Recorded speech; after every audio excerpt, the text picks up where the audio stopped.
আমি তো ভাবছি আমিও হারোয়া থেকে দাঁড়িয়ে যাব যদি আমাকে কেউ টিকিট দেয়। কোন দল থেকে দাঁড়াবেন ভাবছেন? দেখি কে দেয়, হারোয়া থেকে দাঁড়িয়ে যেতে হবে। যদি মৌলবী একটা মুফতি সাহেব হয়ে যদি বসিরহাট থেকে উনি চান্স পেয়ে যায় হারোয়ায়, মাসার চাঁদাখোর, রোহিঙ্গাদের চাকাচোর, গুন্ডা বদমাস, সে যদি চান্স পেয়ে যায়, আমি ফুরপুরা বাড়ির সদস্য, আমিও দাঁড়িয়ে যাই, দেখি অবশ্যই জিতবে। মাতিন সাহেব জিতবে না তা কে জিতবে? মাতিন সাহেব হারোয়ায় জিতবে না তা কে জিতবে? ওনার ছাত্র, ওনার বন্ধু সব তো হারোয়া।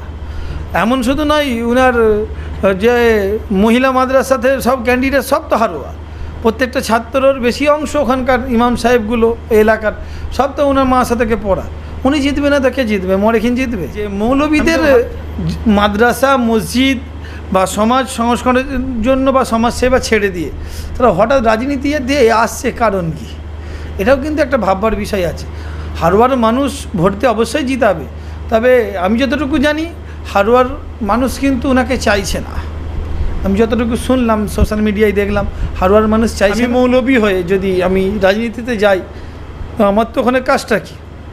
সারা জীবন ওয়াজ মাহফিল সভা করেছি, আর এখন হঠাৎ রাজনীতিতে যাচ্ছি, তার মানে নিশ্চয়ই তার মধ্যে কিছু দুর্নীতি থাকতে পারে। কেউ তো সহজে কেউ রাজনীতিতে যায় না, রাজনীতিতে যাওয়ার পিছনে কিছু স্বার্থ থাকে। তো সে জীবনে রাজনীতি করিনি, আর আজকে রাজনীতি যাচ্ছি, এর মানে তো খুঁজে নিতেই হবে। আমি দেখেছি, এটা দেখেছি। দেখেন, উনি একটা মুফতি সাহেব, যা ওনার মুখে ওই ভাষাগুলো মানায় না।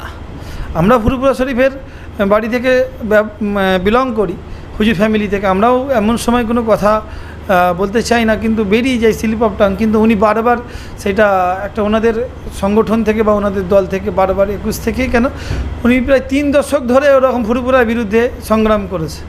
আমি দেখলাম, আপনাদের দ্বারাই দেখলাম যে উনি হারোয়ার দিকে উনি দাঁড়াচ্ছেন। আমি ওই দিকে যাই, আটপুকুর না আটবিহারি সব ওই দিকে আমি খুব আল্লাহ যাওয়াই যাই।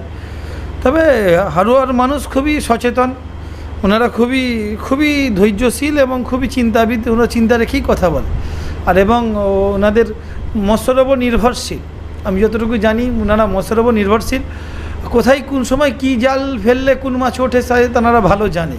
তো ওনারা ঠিক সময়ে সঠিক জাল ফেলে দেবে। সারা জীবন ফুরফুরা বিরোধী করেছে, আজকে সেই ফুরফুরা মুড়িদের কাছে দাঁড়াচ্ছে। আশা রাখি তো সঠিক সময়ে সঠিক জাল ফেলে দেবে। আশা রাখি ভোটে কি জিততে পারবে? আপনার কি মনে হয়? অবশ্যই জিতবে। মাতিন সাহেব জিতবে না তা কে জিতবে? মাতিন সাহেব হারোয়ায় জিতবে না তা কে জিতবে? ওনার ছাত্র, ওনার বন্ধু সব তো হারোয়া। এমন শুধু নয়, ওনার যে মহিলা মাদ্রাসাতে সব ক্যান্ডিডেট সব তো হারোয়া। প্রত্যেকটা ছাত্রর বেশি অংশ ওখানকার ইমাম সাহেবগুলো এলাকার সব তো ওনার মাদ্রাসা থেকে পড়া। উনি জিতবে না তা কে জিতবে? মরেখিন জিতবে?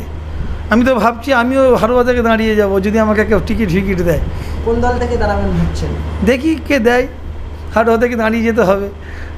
যদি মৌলবী একটা মুফতি সাহেব হয়ে যদি বসিরহাট থেকে উনি চান্স পেয়ে যায় হারোয়ায়, আমি ফুরপুরা বাড়ির সদস্য, আমিও দাঁড়িয়ে যাই, দেখি। শুধু অবাক লাগে যে মৌলবীদের মাদ্রাসা মসজিদ বা সমাজ সংস্কারের জন্য বা সমাজ সেবা ছেড়ে দিয়ে তারা হঠাৎ রাজনীতি দিয়ে আসছে, কারণ কি? এটাও কিন্তু একটা ভাববার বিষয় আছে।